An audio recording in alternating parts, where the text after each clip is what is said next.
Boa noite a todos. Se conta sobre um schnorrer. Já viram, sabe o que é um schnorrer? Schnorrer é aquele que é aquele pedinte, né? Aquele que pede dinheiro, bate nas portas e pede dinheiro. E ele bate na porta às 6 horas da manhã do banqueiro Moishe.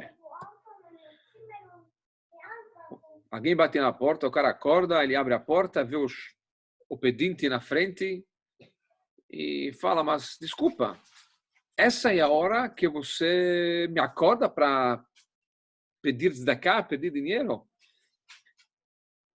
E o pedinte responde para ele, senhor banqueiro, com todo respeito, eu não dou opinião para você quando você começar a ter o trabalho e você não dá opinião para mim quando eu começar o meu trabalho. Por que estamos falando isso? Nós estávamos falando semana passada sobre o Shabat. E hoje nós vamos terminar o assunto do Shabat. Quer dizer, terminar para assim dizer, porque Shabat tem muitas coisas, muitos detalhes, muitas leis. A parte técnica nem se fala.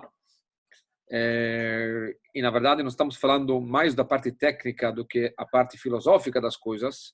Não vamos conseguir terminar, mas apenas dar um saborzinho e que a pessoa possa cumprir o Shabat da forma correta, de uma forma por cima, de uma forma geral. Então, semana passada, nós falamos sobre a sexta-feira, preparativo do Shabat, e a sexta-feira à noite, o Kabbalat Shabbat, o Kiddush e o jantar de Shabat. E hoje nós vamos falar sobre o dia de Shabat. Existem dois tipos de pessoas, de uma forma geral, e quando falamos do Shabat também. Tem aqueles que o Shabat começa sexta-feira à noite e termina sexta-feira à noite. Começa com o Kabbalat Shabbat e termina depois do Kiddush na sinagoga ou em casa. No dia seguinte, vida normal. É como se fosse um domingo, uma segunda, uma terça, uma quarta, uma quinta, uma sexta. Tem pessoas que não. Sexta-feira à noite foi uma experiência muito bonita, mas agora, Shabbat de manhã, eu vou me aprofundar mais. Vou me conectar mais com a festividade, com o Shabbat. Que isso deveria ser o desejo e a reação e a forma de servir a Deus em relação ao Shabbat, especificamente, de cada judeu. Ou seja, o Shabbat é uma escada de elevação. Não é um começo, meio e fim, mas é uma escada de elevação que começa sexta-noite, termina sábado à noite, mas na verdade nem termina sábado à noite, porque você leva, depois, como vamos ver no final da aula, você leva tudo aquilo que você consegue no dia do Shabbat para os dias da semana. Boa noite, Wolf. E isso se manifesta, se expressa nas rezas, nas 3 rezas do Shabbat. Como comentamos, 3 rezas é todos os dias da semana. Só que sim, nós temos a reza de Shacharit, de manhã, a reza de Mincha, de tarde, e a reza de Arvit, de noite. Na verdade, a reza da noite é a primeira reza. A noite, porque o dia começa da noite, então a noite, Arvit, depois Shacharit de manhã e depois Mincha à tarde. Só que no Shabbat, a reza é diferente. Então, durante a semana, a Amidah, que é o principal da reza, aquela reza silenciosa que falamos de pé. Durante a semana nós temos 18 brachot, 19 brachot, e no Shabbat nós temos 7 brachot. Ou seja, na verdade, toda uma parte da Amidah, ela é omitida. Qual parte da Amidah? Todos os pedidos específicos de saúde, de sustento, e não sei o quê, não se faz no Shabbat. Por que não se faz no Shabbat? Porque o Shabbat é um dia de alegria, um dia de deleite, um dia de prazer. Então não queremos lembrar aquilo que está faltando aparentemente ou de repente para a gente. Então, se você vai começar a falar de saúde, oi, tem esse problema, tem outro problema. Oi, esse sustento, oi, Vesmir, segunda-feira tem uma conta para pagar? Não. O Shabbat é para esquecer. Então não tem pedidos, porque você não, para assim dizer, não te falta nada. Você está em estado de alegria. E por isso que a Amidah é composta praticamente de 7 bênçãos, de 18, 19, 7, 3 no começo, que é como falamos na primeira, segunda aula, para quem lembra, as primeiras 3 brachot, bênçãos, são agradecimentos, louvores, os últimos 3 agradecimentos, tá certo? Então, isso continua normal, e no meio, em vez de fazer aqueles pedidos, existe uma brachá especial, um texto, vários textos.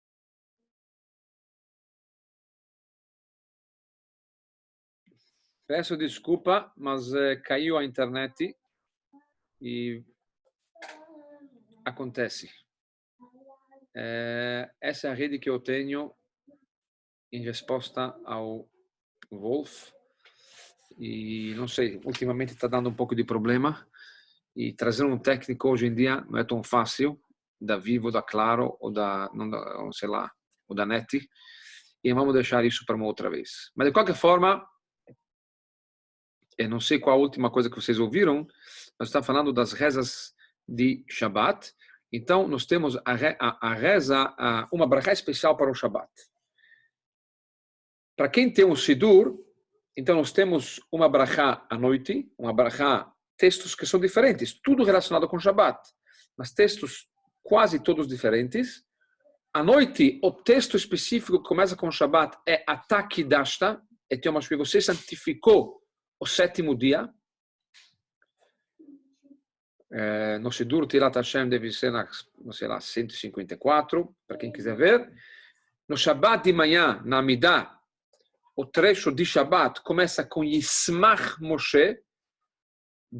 Moshe se alegra com a Torá e com o Shabbat, etc. E à tarde, o trecho de Mincha é Ata Echad Veshimcha Echad. Você é único, e o teu nome é único. Ok? Vamos lembrar desses 3 iniciais dos 3 trechos.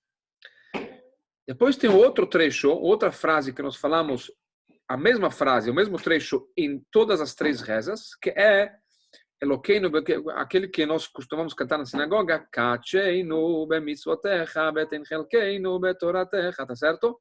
Se vocês prestarem bem atenção, o texto é o mesmo texto, mas tem uma palavra que muda de sexta para sábado de manhã, de sábado de manhã para sábado à tarde. Quando ele fala Vianuchu va, Vianuchu, que Deus deu descansar, o descanso, no dia de Shabbat, e ele usa o termo de sexta-feira à noite, va, nela representa o Shabbat, linguagem feminina. De manhã, o mesmo trecho, mas ele fala vo, não vá, é vo, que é a mesma coisa, só que é na linguagem masculina, nele. E à tarde, Vianuchu vam, nelis, plural. Por que essas mudanças? Os nossos sábios explicam o seguinte: Shabbat é como uma relação entre um casal, o noivo, a noiva, o rei, a rainha, um casal, que é uma relação mais profunda que nós podemos ter. E tem vários níveis nisso. Num casamento, falando num casamento, existem 3 etapas no casamento, 2 principais e uma terceira também. A primeira é chamada de Kiddushin. Kiddushin quer dizer santificar. Quando o homem consagra a mulher. Como que consagra a mulher? Ela presenteia a mulher com aliança, fala, Harei at mikudeshet li, você é consagrada para mim através desse anel. Essa é a primeira fase. Segunda fase do casamento é chamado de Nisuin. Nisuin quer dizer casamento mesmo, que isso é quando nós fazemos as brachot debaixo da chuppah, pegamos um copo de vinho, fazemos 7 brachot, isso é o casamento, Nisuin. E depois tem a terceira fase, quando o noivo sai da chuppah e vai para um quartinho, chamado Cheder Ichud, o quartinho da união, onde os noivos ficam sozinhos no quarto, que seria o lar deles. Tá? Ou, em outras palavras, seria quando os noivos voltam para casa, vamos dizer assim, depois do casamento. Para o lar deles. Antigamente, todas esse processo de casamento não era feito como hoje. Hoje se faz isso tudo de uma vez só. Os noivos entram na chuppah, tá certo? faz a primeira parte, que é consagrar a noiva com a aliança, depois faz as 7 brachot e depois o casal entra no quartinho. Antigamente não era assim. Antigamente, quando o noivo consagrava a noiva, isso era uma etapa, que isso era feito na casa da noiva. O noivo ia na casa do noivo, dos pais da noiva, consagrava ela, fazia uma festinha, obviamente, e era uma festinha, mas ainda eles não moravam juntos. O noivo voltava para a casa dele, a noiva ficava na casa dos pais dela, tá? Mas efetivamente ela era consagrada para o marido, para ele, ou seja, era marido e mulher sem viver como marido e mulher. Ou seja, se quisessem se divorciar, precisava já de get. Mas ainda não consumiu, ainda não se completou o casamento. Alguns meses mais tarde, aí se fazia uma outra festa, que aí a noiva ia na casa dos pais do noivo, debaixo da chuppá, fazia as 7 brachot, que era o casamento em si. E em seguida, depois da festinha, aí iam para a casa deles, que era o lar deles, que aí terminava o casamento. Hoje isso é feito no mesmo dia, no mesmo dia, porém antigamente isso era feito em várias etapas. Tá? Assim também em relação ao Shabat. Shabat é o relacionamento entre Deus e o povo judeu. E o relacionamento, a consagração, começa de uma forma gradual. Sexta-noite, você consagrou. Quem é você? Deus, que é o marido, consagra a mulher, que é o povo judeu. É a primeira etapa, a primeira fase do casamento, quando ele consagra a gente. Ele vem para a casa da noiva. Você que kidashta. Por isso, naquele trecho de Ve'anuchuvá, Kachenu b'mizotecha, Ve'anuch, ele fala no singular, Ve'anuchuvá. Hoje estamos se focando na primeira fase, que é ligada com a mulher, quando o homem consagra a mulher na casa dos pais da mulher, por isso é na linguagem singular. Depois chega de manhã. O Shabbat de manhã, como falamos no começo, que a pessoa tem que subir. O Shabbat não termina lá. Não, o Shabbat continua. E não só continua como era ontem. Ela vai evoluindo mais e mais.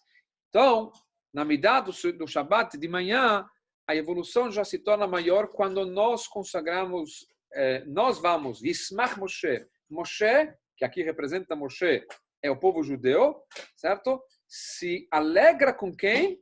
Com Deus, com a Torá. Com Deus. Nós estamos indo encontro a Deus, que aí acontece o casamento com as 7 brachot, certo? Por isso, naquele trecho, o segundo trecho, está escrito Ve'anuchu, que vão descansar nele. Nele quer dizer aqui a segunda fase do casamento, que é na casa dos pais do noivo. E minchá, à tarde, é atá echad, você é único. É quando os noivos, o casal, se junta, se tornam como uma pessoa só, no lar deles, no quartinho deles, ou no lar deles, quando se tornam realmente um casal só, o momento mais íntimo, profundo que tem entre o casal, que por isso está escrito depois, Ve'anuchuvam, no plural, eles se tornaram uma pessoa, eles vão descansar. Então aqui nós vemos que o Shabbat não é, tem algumas rezas, algumas coisas, sexta-feira à noite, come aqui um pouco de gefilte fish, que não sei o quê. Não. Ve'anuch, tem todo um processo, e esse processo é de elevação. Sexta-feira à noite uma etapa, sábado de manhã outra etapa, sábado à noite. Isso estamos falando em relação à reza. Então, quanto nós podemos aprender da reza? Quanto, não é? O pouco que, mas o foco não é aqui a reza, então não vamos ficar nesse assunto. Mas quanto que nós podemos aprender das rezas do Shabbat e do próprio Shabbat? Sim, esse motivo, não sei se é o motivo principal, mas o motivo mais profundo, porque existem 7 brachot também na Amidah de Shabbat, apesar que isso é feito tanto na sexta-noite como Shabbat, sábado de manhã e sábado à tarde, relacionado aos 7 dias da semana e também os 7 brachot que nós fazemos debaixo da chuppá. Essa foi a pergunta do Wolf. Muito bem.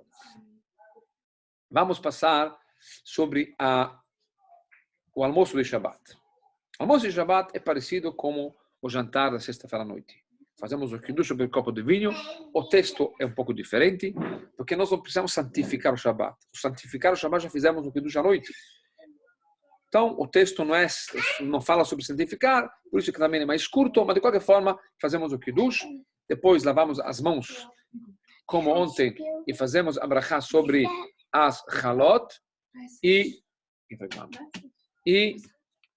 só um minutinho, meu filho está precisando de atenção. Muito bem. Deu tudo certo, já conversamos, negociamos, e ele foi onde ele precisava ir. Quer dizer, na verdade, ele precisa dormir. Mas sabe como que é? Não é fácil. Os filhos mandam mais nos pais que os pais educam os filhos. Enfim, muito bom. Vamos continuar.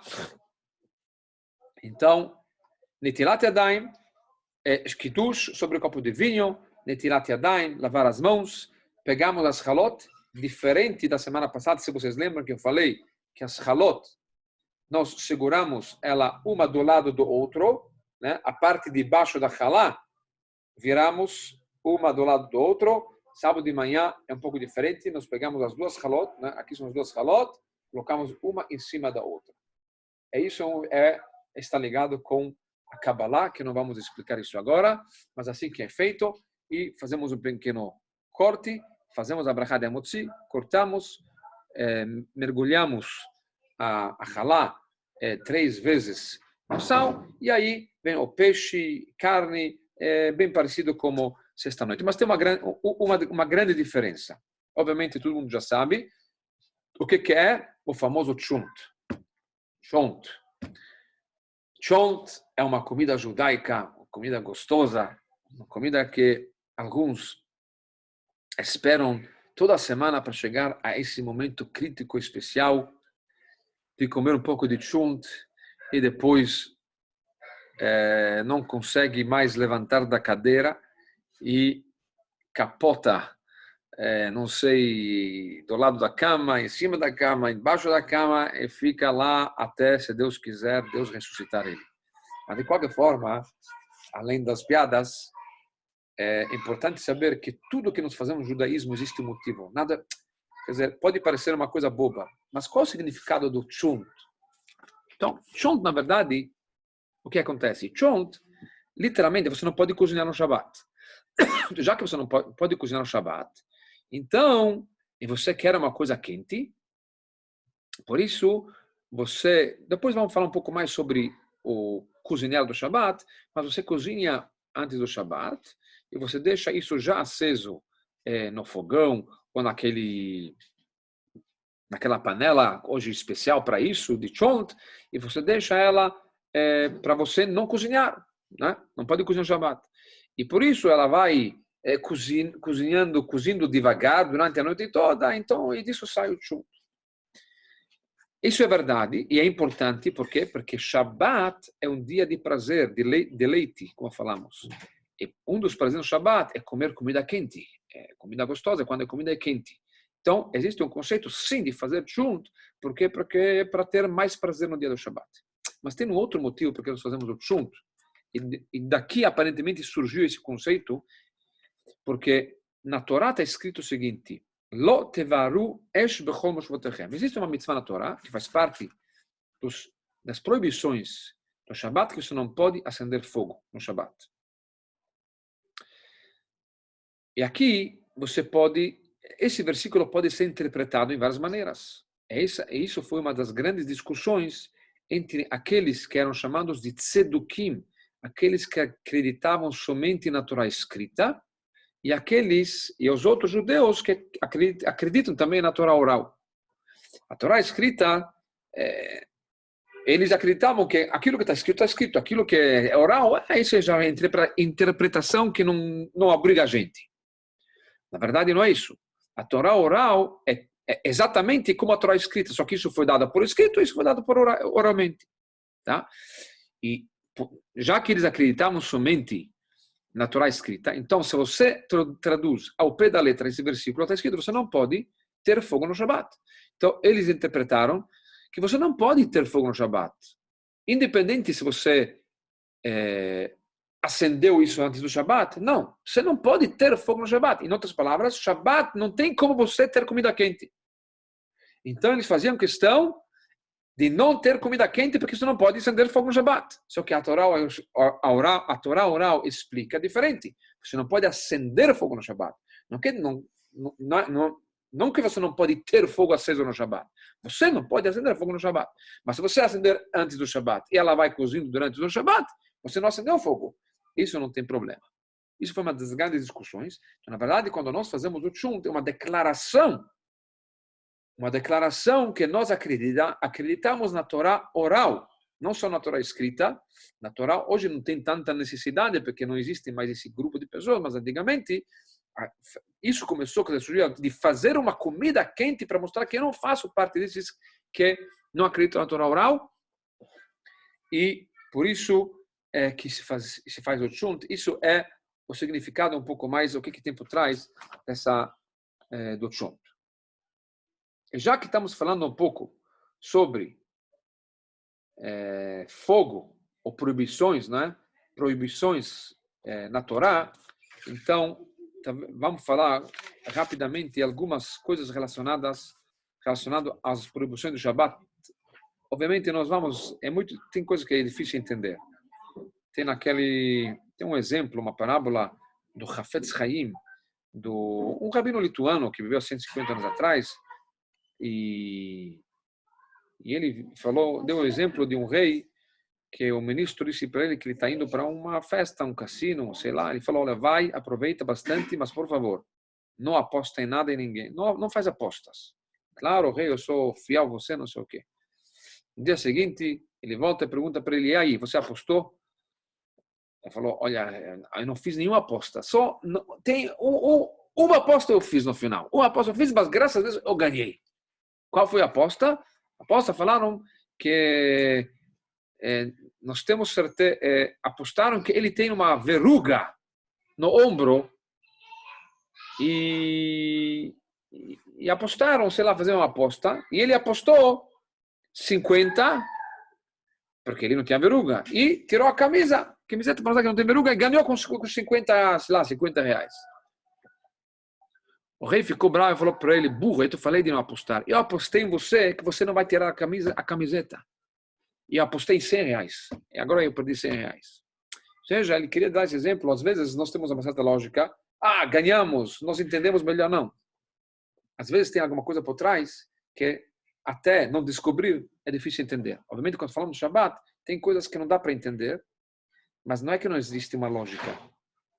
Existe uma lógica, existe um motivo, existe um significado, e nós temos que, às vezes, esse é o problema do ser humano, que ele é muito racional, e quando chega a religião, ele se torna muito mais racional, tá certo? Aí que se torna realmente irracional, e ele quer entender, tá certo? Então, tudo para entender é difícil, mas com certeza que tem motivos, e vamos tentar explicar o conceito das proibições do Shabat. Que aqui muita gente se confunde, e nós sabemos que é proibido fazer um trabalho no Shabat. E quando falamos de trabalho, quer dizer alguma coisa que te cansa.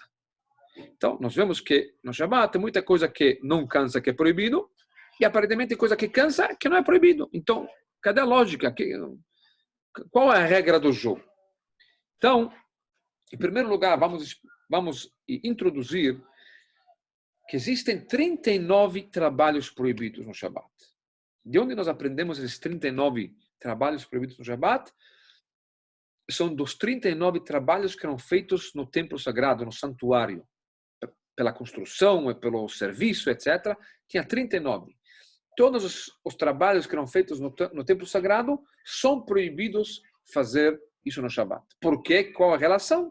Isso tem versículos que são... Enfim, não vamos falar sobre isso agora, mas a Torá coloca o Shabat, o assunto do Shabat, junto com o assunto do templo sagrado. Aqui se aprende que tem uma relação entre eles, e aquilo que é feito no templo não pode ser feito no Shabat.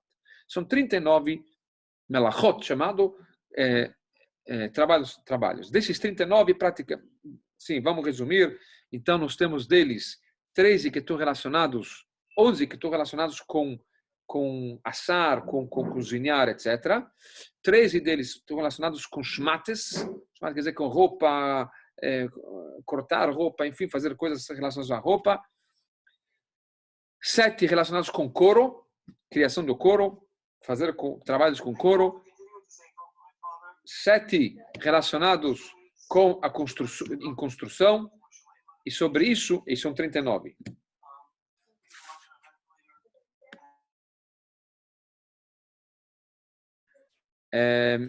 Muito bem. Agora, 39, eles são chamados de pais, avot. Por que é chamado de pais? Porque tem outros trabalhos que são parecidos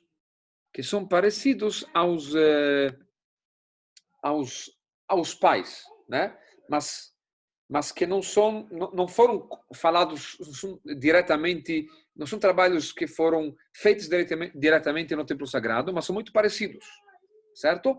Eles também são proibidos. Então, na verdade, temos muito mais que 39 trabalhos proibidos no Shabbat do que apenas esses 39. Por exemplo, o primeiro trabalho dos 39 que ele fala lá, na Mishnah, no Talmud, é Zriá. Zriá quer dizer semear. Você não pode semear. Por que você não pode semear no Shabbat? Porque isso faz crescimento. Você não pode fazer crescer, criar, não é? Alguma coisa no Shabbat. Certo? Isso é o pai. Então, tudo aquilo que está relacionado a crescimento, no Shabbat também, que não foi dito explícito, de uma forma explícita na Torá, também é proibido, porque o objetivo é o mesmo objetivo. Certo? Então, por exemplo, regar no Shabbat tem o mesmo objetivo de semear. Você semeia para o crescimento. Regar abastece. Ele torna o crescimento, ele ajuda a esse semear-se ao crescimento. Então, também é proibido. Certo? Ou, por exemplo, nós temos uma proibição de costurar no Shabbat. Costurar, tá certo? Você está, por assim dizer, costurar no Shabbat. Então, colar no Shabbat é permitido ou proibido? Isso não está escrito que é proibido, mas é muito parecido a costurar. Só que costurar é de um jeito, colar é de outro jeito. Então, colar é o filho, né, do pai, tem a mesma função do pai, tá certo? De costurar, que também seria proibido. Obviamente, tem muito mais exemplos, não vamos entrar nisso agora, porque realmente é uma das coisas mais difíceis, e isso tem que estudar pouco a pouco, mas isso para dar uma visão geral sobre as proibições relacionadas ao Shabbat. Agora, vamos pegar todos esses trabalhos. Depois cada um pode pegar uma lista e ver. Eu falei semear, não falei semear? Sim. E o que tem em comum entre todos esses trabalhos é que todos esses trabalhos fazem alguma mudança, alguma diferença. Eles envolvem, eles mudam alguma coisa na natureza. Então, como falamos, crescimento, semear, cortar, construir, e assim por diante, tá? Todos eles fazem alguma mudança. É algo que não tinha antes, ou que era de um jeito, e agora você tem um novo jeito, certo? E essa é a definição de um trabalho proibido no Shabbat. Não é uma coisa que cansa nessa mente, mas é uma coisa que faz a diferença, que muda, tá? Se você vai correr, por exemplo, no Shabbat, não é proibido pela Torá. Os nossos sábios dizem para não correr no Shabbat, para que não se torne um dia laico, né? Se você vai correr no Shabbat, quer dizer, então a semana inteira você corre, não é? Mas em termos halachicos, não tem problema você cansar porque você está correndo. Você pode correr.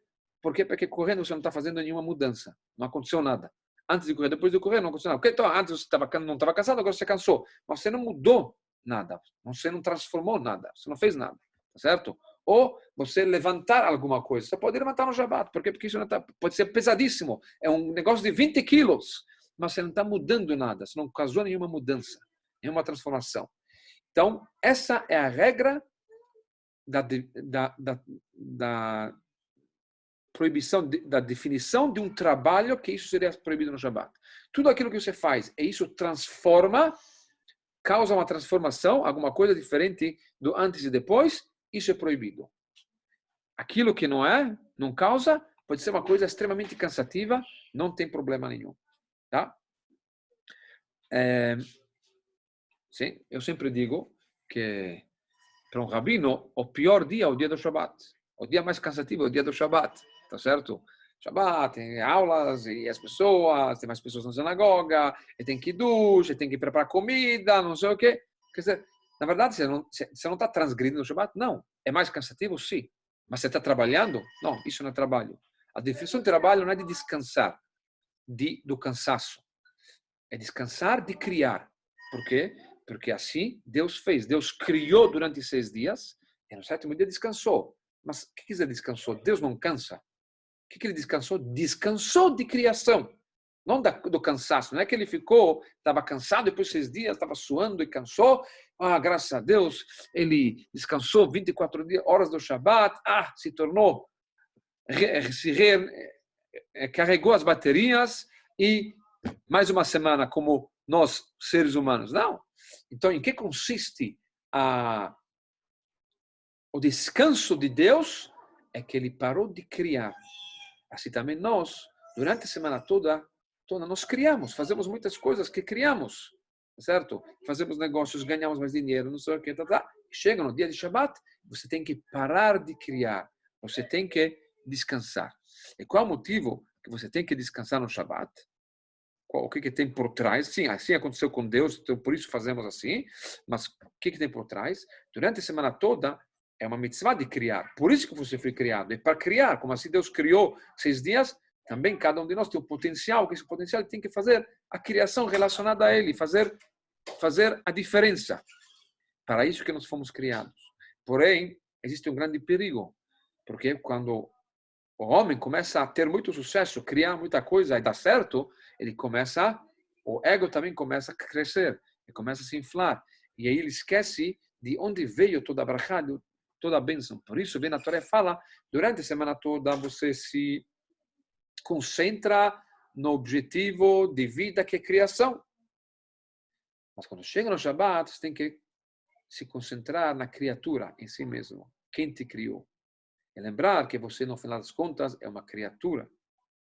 E você tem que saber que existe alguém acima de você, que ele é a fonte das bênçãos, a fonte das brachot, e assim por diante, e assim você atrai novas bênçãos para o sucesso de criação da semana que vai entrar.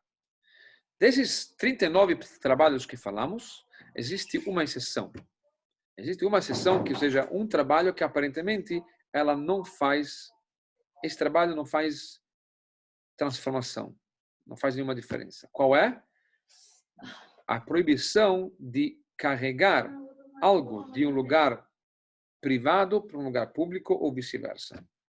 Carregar é proibido no Shabat, em princípio, fora se tiver as condições que permitem, tá? Que vamos falar depois. Mas o fato que você transfere de um lugar para outro, tá bom, mudou de lugar, mas não transformou nada, não criou, para assim dizer, nada, tá? Então, existe uma exceção, existem vários significados e motivos sobre isso, não vamos entrar sobre isso agora, mas esse é o conceito relacionado à proibição dos trabalhos do Shabbat. Em termos práticos, no tempo que sobrou para a gente, vamos falar rápido um pouco sobre algumas leis práticas, né? Porque tem muitas leis dos 30 anos de trabalho que também não é tão prático para a gente hoje, não todo mundo tem campos para semear, e não todo mundo tem, sei lá, tem construtores para construir prédios, mas todo mundo cozinha no Shabat, para o Shabat, tá certo? Então, algumas coisas, talvez a maioria das pessoas sabem, mas é sempre bom aprender, porque sempre aprendemos alguma coisa nova. Então, nós temos uma proibição de cozinhar o Shabat, porque normalmente cozinhar o Shabat você transforma a comida, tá certo? Era cru e agora se transformou em algo cozido, comível, comestível, assim por diante, tá? Então nós não podemos, além disso, que nós não podemos acender fogo no Shabat e não podemos apagar fogo no Shabat. Então, como que eu faço para ter uma boa comida quente no Shabat? Então, eu preciso cozinhar tudo isso antes do Shabat. Se hoje o Shabat entra 5 e, se as velas são 5:10, 5:08, que for, então você tem que terminar de cozinhar até aquele horário. Tudo tem que estar pronto. Então, você cozinha, você esquenta, você apaga o fogo antes do Shabat, E você, sexta-noite, normalmente a comida pode ficar um tempo, sei lá, dentro do forno, de um jeito, sei lá. Então ele permanece quente e você come a comida Shabbat, só que você não vai ter comida quente no dia seguinte. Outra forma como você pode ter comida quente é você coloca no forno ou no forno algo assado e com um fogo pequeno, mas você tem que ter um timer, certo? Um timer que ele desligue, hoje tem os fornos com timer, que ele desliga num determinado horário o fogo, dessa forma não vai queimar a comida, mas permanece quente e você come. Ou a terceira forma mais prática é no fogão, você cobre o fogão com aquilo que é chamado de blech, como se fala em português, uma chapa, muito bom, uma chapa, fogo pequeno, uma chapa em cima. A comida já tem que estar cozida antes, certo? Você não vai começar a cozinhar agora, porque porque essa chapa não vai cozinhar de verdade, ela vai só manter a comida quente e cozinhar um pouco mais.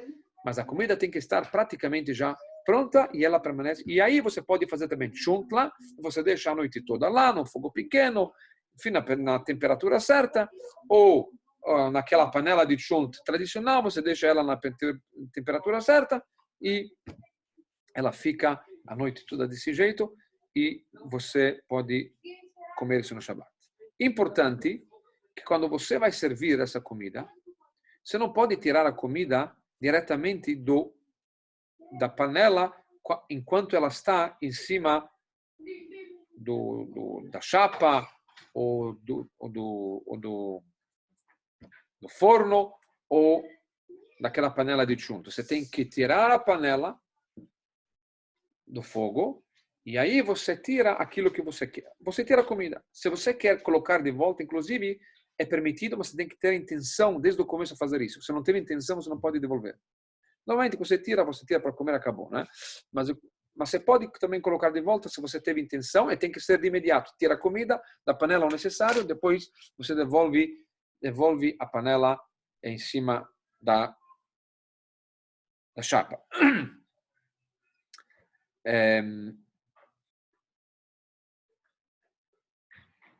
Quando se fala, o que acontece? Qual é o motivo de tudo isso? O motivo de tudo isso da chapa, por que a chapa? A chapa, o motivo é porque nós não queremos ver o fogo. E não queremos ter em contato com o fogo.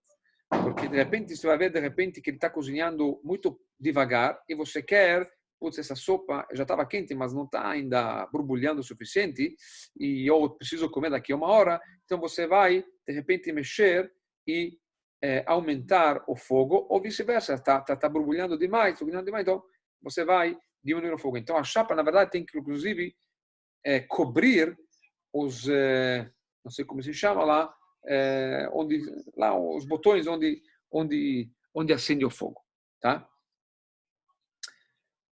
Água quente. Desculpe, mais uma coisa. Isso, bocas do fogão. Obrigado, povo. Se você tem, você tem um kugel, por exemplo, que está na geladeira, tá? E você quer esquentar ela. Não é para sábado, sexta-noite, para sábado de manhã você acorda, eu quero esquentar. Você pode? Então, não é proibido. Você pode colocar isso em cima da chapa, mas não onde ferve o fogo. Você pode colocar isso em lugar, vamos dizer, não quente, mas quente um pouquinho, o suficiente para tirar que não seja frio, tirar o gelo disso, né? Mas não que esquente. Porque se isso vai esquentar, isso já cozinhado é considerado como cozinhar, tá? Algo líquido,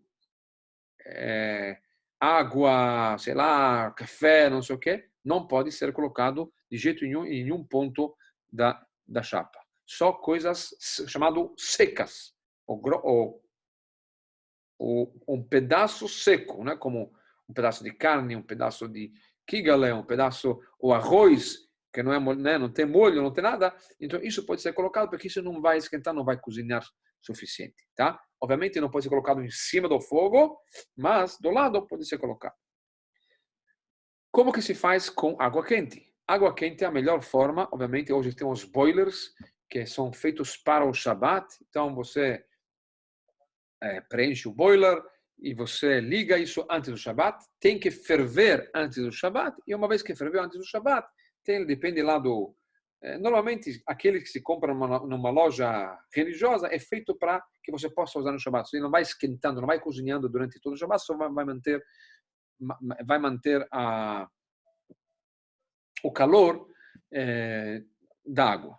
Mas se a pessoa não tem, então ele pode também cozinhar, ferver água antes do Shabbat e colocar em cima da chapa, num determinado lugar onde ele não vai ferver, acabar com toda a água durante a noite toda, se ele quer um cafezinho de manhã, ou se sexta-noite depois do jantar ele quer um chazinho, ou sábado à tarde, e ele pode tirar no Shabbat, pegar, colocar no copo e colocar de volta na chapa. Isso também é permitido. Muitas pessoas não sabem. Agora, talvez muita gente vai rir de mim, mas isso que consta na Halakha. Como você prepara um café, por exemplo? Como você prepara um chá? Então, quando você coloca café na água quente, ou chá, a água é muito quente, ele ferve. Então, pode envolver um pouco, ele pode cozir, para assim dizer, o café, ou o chá, ou outra coisa que quer ser colocada lá dentro. Então, você tem que diminuir o calor da água para que ela não queima, que ela não coze, não vai cozinhando o produto que está colocando lá dentro, misturando junto com a água. Como que se faz isso? Então, de acordo com a Halakha, você tem que colocar a água quente, sei lá, você tirou do boiler, colocou num copo, certo? Esse copo ainda é muito quente e você não pode usar isso para fazer café chá. Chamado Klirishon. Esse é o primeiro recipiente. O primeiro recipiente que recebe água ainda não é suficiente. Você tem que colocar isso em outro recipiente. Você pega daqui, desse copo, coloca em outro copo, seco, tá? E aí, aqui já não é considerado tão quente, tá? O grau do calor ele diminui, apesar que para a gente vai continuar quente, mas de acordo com a Halakha, já não vai cozinhar, já não vai queimar tanto assim, e aí você pode fazer o seu cafezinho. Tá certo? Muita gente não sabe isso. Então, essa é a forma correta de como fazer um chá, um café. Você tira, coloca na água, e depois você coloca no outro copo, e assim, depois você faz o café ou o chá. Tem mais coisas para falar sobre cozinhar, mas eu não quero desmotivar as mulheres a cozinhar para o Shabbat, então nós vamos terminar por aqui. Depois os maridos vão me xingar, vão dizer que a mulher já ficou saco cheio, e então nós vamos falar um pouco de outras proibições comuns que nós temos, que é eletrônicos. Eletrônicos, tudo que é eletrônico está ligado com Shabbat, com fogo, com eletricidade e fogo. Tem outras proibições também envolvidas. Então, telefone, celular, computador, tablets, iPhone, iPad, tudo aquilo que está ligado com isso, então é proibido usar no Shabbat. Sim? Você aperta o botão do celular, liga uma luzinha, certo? Você ligou eletricidade, certo? Então, isso é proibido usar no Shabbat. Assim também, você não pode apagar no Shabbat, tá certo? Então, porém, existem algumas... Então, como que se faz? Então, você quer luz no Shabbat? Então, você tem que ligar todas as luzes que você quer no Shabbat antes do Shabbat. Ah, mas há muita eletricidade, o que eu faço? Então, você tem um timer, você pode instalar um timer no quadro da tua eletricidade do teu apartamento e você depois calcula quais são os horários que você quer que liga, quais são os horários que você quer que desliga. Então, é dessa forma. Mas tudo isso tem que ser feito antes do Shabbat. Você não pode calcular, tá bom, às 9 da noite, no próprio Shabbat, isso já não pode. Então, tudo isso tem que ser feito antes do Shabbat. Agora, alguém vai me perguntar, isso é uma boa ideia. tem um jogo de futebol importantíssimo nesse Shabbat, à tarde, final da Copa do Mundo, e como que eu faço? Opa, tem um timer, tá certo? Então eu vou já colocar com um timer, todos sabem que é um timer, né? Um relógio, né? Um relógio. E às 14 horas a televisão vai ligar e não fiz nada. Teoricamente é permitido. Assim como você pode fazer isso em relação à luz, você pode fazer isso também em relação à televisão. Só que na verdade é proibido. Por quê? Porque existe uma proibição rabínica, isso é uma rabínica, que tudo aquilo que não tem a ver com o espírito do Shabbat também é proibido. Então, o espírito do Shabbat, como falamos antes, por exemplo, correr no Shabbat, não está dentro do espírito do Shabbat. Então é proibido correr no Shabbat. Você tem que ir, porque Shabbat é descanso. Você vai mais relaxado, mais devagar, mostra que você está, sabe, é outro planeta. Tá? Assim também em relação à televisão. Por mais que é importante, televisão, futebol, nem se fala que isso é uma das coisas muito importantes para assistir, porém, no Shabbat, infelizmente, isso não faz parte do espírito do Shabbat, então é proibido. Assim também, com uma exceção. A exceção é elevador de Shabbat. Elevador, que também é proibido, porque você aperta o botão, sim, não faz diferença quem aperta o botão, você não pode subir no elevador do Shabbat. Ah, mas o Goi apertou. Não, isso não serve, porque você também muda. Você faz alguma mudança quando você entra no elevador, de acordo com o teu peso, mesmo quem está de regime, está muito magrinho, mas o fato é que ele entra no Shabbat, no elevador, ele causa a usar mais ou menos eletricidade, então isso ele está causando direto, e por isso que o elevador de Shabbat é sim permitido, porque o elevador de Shabbat é feito de tal forma, não só que você não precisa apertar o botão, mas você não causa nada entrando no elevador, você não aumenta ou diminui a intensidade da eletricidade que é para levar você para cima ou para baixo, por isso que seria permitido. Carro é proibido ir no Shabbat. Por mais que é muito mais confortável ir na sinagoga de carro do que a pé, que às vezes você precisa andar e subir e descer e cansa mais, mas carro de Shabbat é proibido pelo mesmo motivo ligado com luz, eletricidade, faísca, quando você acende o motor, quando você faz o gás e outras coisas também, certo? Então, vamos a pé. Só que temos um outro problema. Uber é a mesma coisa, é como o elevador de Shabbat. Em primeiro lugar, você não pode pedir para um não-judeu fazer alguma coisa para você que você não pode fazer. Tá? Essa é uma outra regra. Tudo aquilo que você não pode fazer, você não pode falar para um não-judeu fazer. Porque ele faz isso para você, então é considerado como você está fazendo. Então, o driver do Uber, que vai te levar, você não precisa fazer nada. Você não tem cartão de crédito, você não tem dinheiro, você só entra e sai, mas ele está fazendo para quem? Para você. Aqui para você seria proibido, então você não pode pedir um goi fazer isso para você. Além disso, quando você entra no carro também, quanto mais pessoas tem no carro, quanto mais energia tem que usar no carro. Então, isso é uma causa indireta que você está fazendo, que isso seria proibido no Shabbat. Então, nós vamos a pé. Só que nós temos outro problema. Como falamos antes, não podemos carregar no Shabbat. Então, vou a pé e eu não posso carregar a minha chave que eu preciso para abrir ou fechar o meu apartamento. Então, o que fazemos? Existe uma forma como carregar no Shabbat. Uma forma, quer dizer, não carregar no Shabbat. Carregar no Shabbat você não pode. Você pode, numa exceção que tem Eruv. O que é um Eruv? Então, aqui em Genópolis tem Eruv, por exemplo. Jardins hoje tem Eruv. Eruv quer dizer que os rabinos fizeram uma cerca que, de acordo com a Halachá, é considerada uma cerca que fecha todo esse bairro ou essa área que, pela lei judaica, isso não é considerado um lugar público. Tem muitas pessoas andando lá, mas não é considerado um lugar público. A proibição de carregar no Shabbat não é na tua casa, não é no lugar privado particular, é no lugar público. Então, se o lugar público se transforma, deixa de ser um lugar público, então não tem mais essa proibição. Então, Eruv seria uma forma de fechar, cercar com fios e com formas, com postes e não sei o quê, fechar a área que você quer fechar, de acordo com a Halachá, isso já não é considerado, então, um lugar público, então você pode usar isso no Shabat, carregá-lo no Shabat. Agora, quem mora num lugar onde não tem Eruv, ou naquele Shabat o Eruv não funciona, sei lá, rasgou alguma coisa, não foi consertado antes do Shabat, então não pode carregar no Shabat, então ele precisa carregar as chaves. Então existe uma forma de como você fazer via um cinto, ou seja, você pega a chave, por exemplo, aqui temos uma chave, e essa chave você faz dois buraquinhos, uma nesse lado direito, outro no lado esquerdo.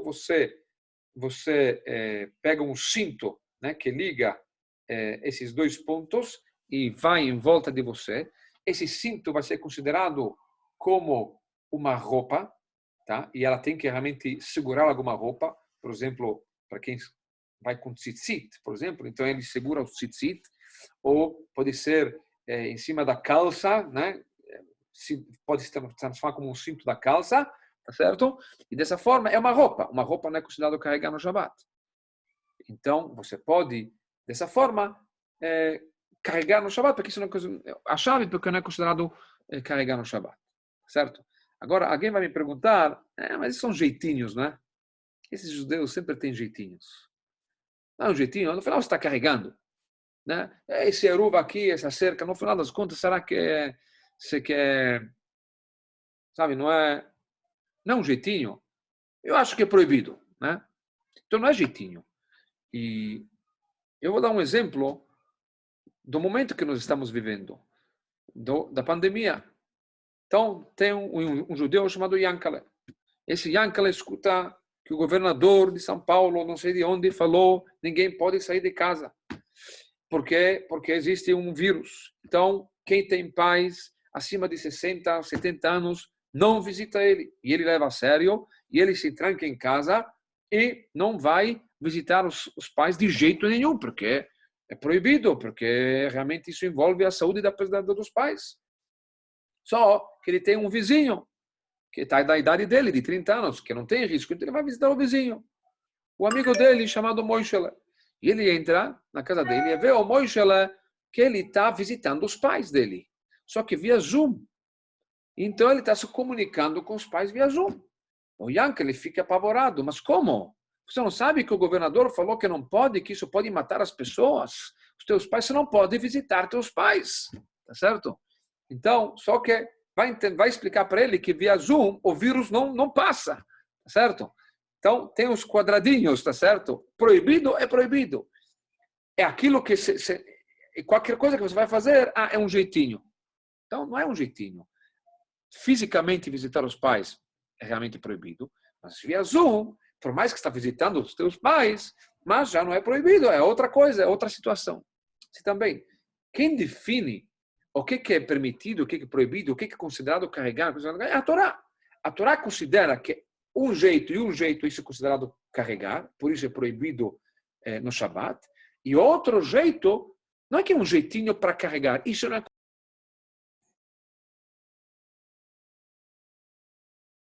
Novamente caiu, tem o Satã que ele não quer que o rabino dê aula pelo visto.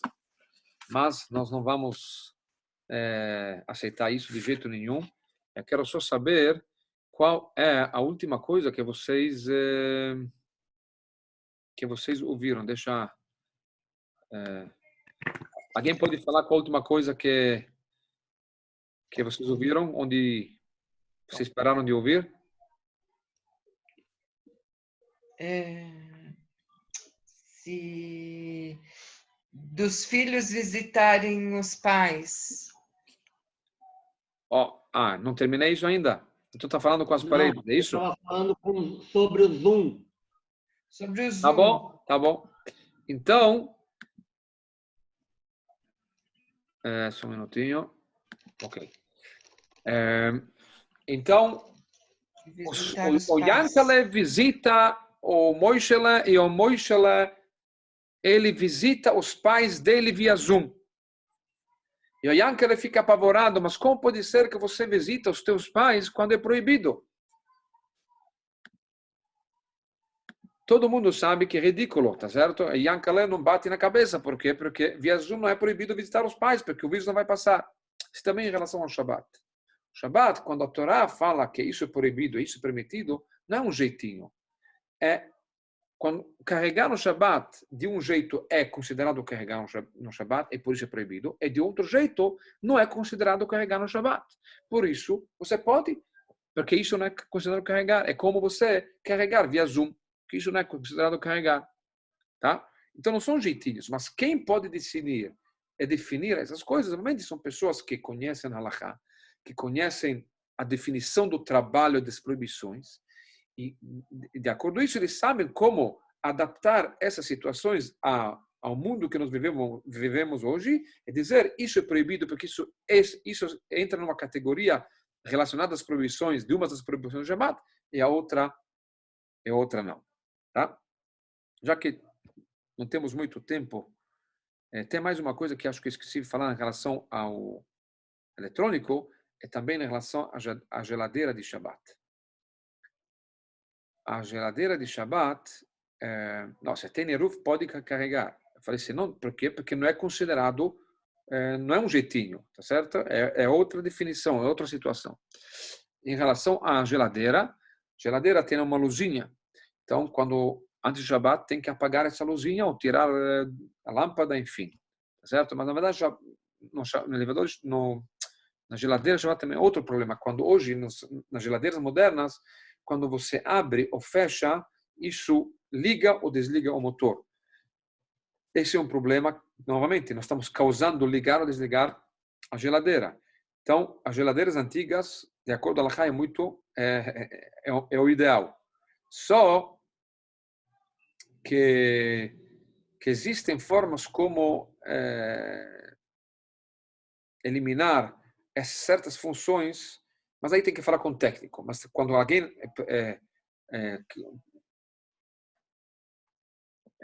ele compra um elevador, um Shabbat, uma geladeira, então ele tem que certificar que isso seja de acordo a Halakha, que seja desabilitado certas funções para que ele possa abrir ou não abrir. Eu tenho uma geladeira que não deu enfim, me enganaram, me falaram que ele não abre, ele não liga, não desliga, no final descobri que não é assim, só que o motor é tão silencioso que você não percebe que ele praticamente quase quando ele liga, desliga, mas aí então eu tenho um problema, e graças a Deus tenho duas geladeiras, uma velha antiga, então toda vez para ir de Shabbat, nós precisamos pegar e todas as coisas de Shabbat fica só na geladeira que é permitido abrir e fechar no Shabbat. Só terminando, não sei se tem mais detalhes, mas enfim, acho que os pontos principais nós abordamos.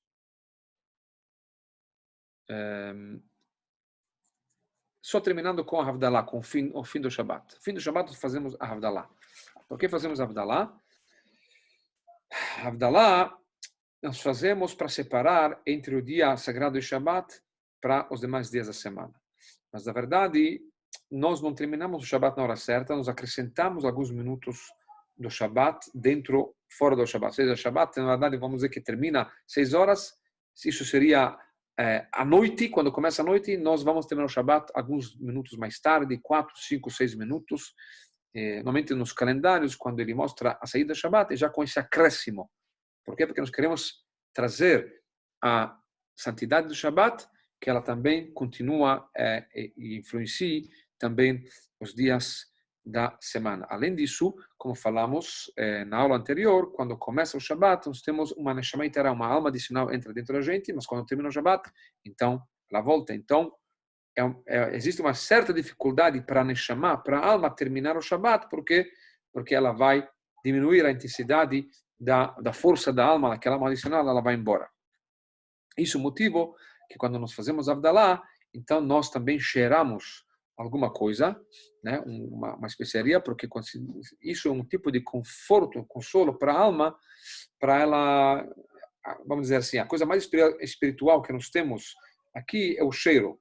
Tá? O cheiro é uma coisa espiritual que não é tangível e ela envolve a alma, ela afeta a alma, e isso é um tipo de conforto, consolo na saída do Shabbat, quando ela perde essa energia, essa ajuda, essa alma adicional, então isso é um tipo de conforto, que por isso fazemos isso na Havdalah, a brachá sobre a especiaria. Também nós fazemos na Havdalah a brachá sobre o fogo. Qual o motivo que fazemos a brachá sobre o fogo? Em primeiro lugar, porque a primeira vez que Adão ligou fogo, foi no sábado à noite, porque na primeira sexta-feira, quando ele foi criado, sexta-feira à noite era dia, não anoiteceu. Sábado à noite anoiteceu pela primeira vez, ficou escuro, então ele pegou duas pedras e saiu fogo. Então, lembrando, para assim dizer, a criação do fogo, né? A criação foi feita antes, mas primeira vez que se viu fogo, então todo sábado à noite fazemos a brachá sobre o fogo. Além disso, dizem os nossos sábios que Adão e Eva ficaram preocupados sábado à noite. O que vamos fazer? Como vamos se alimentar? Quem vai cuidar da gente? Está escuro lá fora, etc. Então, acendemos o fogo. Isso lembra que assim como Hashem ajudou eles no sábado à noite e continuou ajudando eles durante a semana, assim também o judeu, sábado à noite, a cabeça volta nos negócios, coisas laicas, começa a se preocupar, oi, Vesmir, como que vamos fazer? O que vai acontecer? Como Deus vai me ajudar? Acendemos o fogo. O mesmo Hashem que cuidou de Adão e Eva, vai cuidar da gente também. Uma terceira explicação que se dá é que cada um tem o seu fogo, cada um tem a sua luz. E Deus dá força para a gente todo sábado à noite para você brilhar, para você iluminar, para você acender a tua chama e iluminar mais uma semana com a tua luz, produzir, crescer, progredir e ter sucesso na vida. Quando nós fazemos a brachá de Al-Boré Morea sobre o fogo, então nós costumamos olhar, aproximar os nossos dedos, na verdade, as unhas no fogo e olhá-las. Por quê? Literalmente, porque quando se faz uma brachá, você tem que ter prazer, tem que usufruir. Se faz a brachá sobre a água, então você tem que beber água, tá certo? Senão, é uma brachá feita em vão, sem necessidade. E isso seria proibido. Então, fazemos a brachá sobre o fogo, então temos prazer do fogo, olhando as nossas unhas. Por que justo as unhas? Então, literalmente, as unhas porque é mais prático. Você pode olhar qualquer outra coisa, mas unhas é a coisa mais próxima, mais fácil, então as unhas. Mas tem uma outra explicação que dá, mais profunda. Unhas, elas crescem. Então, nós olhamos as unhas. É um sinal de bênção que seja mais uma semana de crescimento, que seja uma semana produtiva, que seja uma semana com sucesso em tudo aquilo que a pessoa faz, nos negócios, pessoalmente, espiritualmente e assim por diante. A Havdalah é composta de duas bênçãos. A primeira, de dois trechos. O primeiro trecho, Hinei Keli Shuati, pedimos a Hashem salvação. Saímos do Shabbat, para o dia laico, a pessoa fica um pouco com medo, como que vou enfrentar mais uma semana? Então, pedimos a Hashem que Deus ajude a gente e tira os nossos medos, as nossas incertezas, as inseguranças, etc. Depois fazemos a brachá, isso tudo um copo de vinho preenchido, segurando ela na mão direita, e depois fazemos a brachá de Boré Priagafen, a brachá que seria a brachá sobre o vinho, depois a brachá sobre as especiarias, cheiramos, depois a brachá sobre o fogo, depois tem o segundo trecho, que com isso terminamos a Havdalah, que é a Mavdil Ben Kodesh Lachol, separamos entre o dia sagrado do Shabbat e os demais dias laicos da semana, mas na verdade não é uma separação. Na verdade aqui não é uma separação. Claro que Shabbat e outro dia que se diferencia dos outros dias, mas o objetivo aqui com essa separação não é separar. Pelo contrário, eu quero trazer e atrair a santidade do Shabbat, que ela entra e se manifeste e continue nos dias da semana. Por isso, quando nós terminamos a segunda brachá, já não temos medo. Já conscientizamos que, na verdade, não estamos se separando do Shabbat e estamos deixando o legal para trás e enfrentando uma nova situação de insegurança para frente. Não, nós vamos pegar as brachot e a ajuda de Hashem e a santidade do Shabbat também para os dias da semana. Por isso, logo depois da Havdalah, bebemos o vinho, apagamos a chama no vinho que se encontra na taça e tem o costume também de molhar um pouco os dois dedinhos, mostrar, isso se diz que é um sinal de bênção, é uma forma de mostrar que as mitzvot são queridas, que você ama, você não quer se separar do Shabbat, você não quer terminar a Avdalá, eu quero continuar com isso. E tem também o costume de colocar um pouco de vinho aqui em cima sobre as sobrancelhas, porque tem um versículo que compara que as mitzvot se encontram acima dos olhos da pessoa e durante a semana nós temos várias mitzvot a serem cumpridas, como também no Shabbat, mas enfim, esse é o costume. Depois disso, existe o Melav Malka.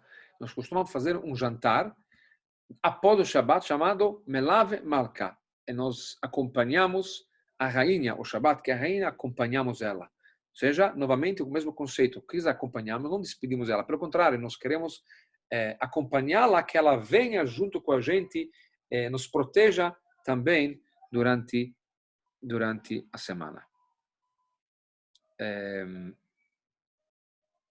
Tem outros detalhes que não falamos, mas praticamente as coisas essenciais falamos. Eu não falei da terceira refeição que se costuma fazer também no Shabbat, que é após a reza de Minchá, porque não todo mundo costuma fazer isso, e na verdade é uma refeição mais curta e não tem outras novidades a mais que não falei, que se diferenciam da refeição do almoço ou do jantar da sexta-feira à noite.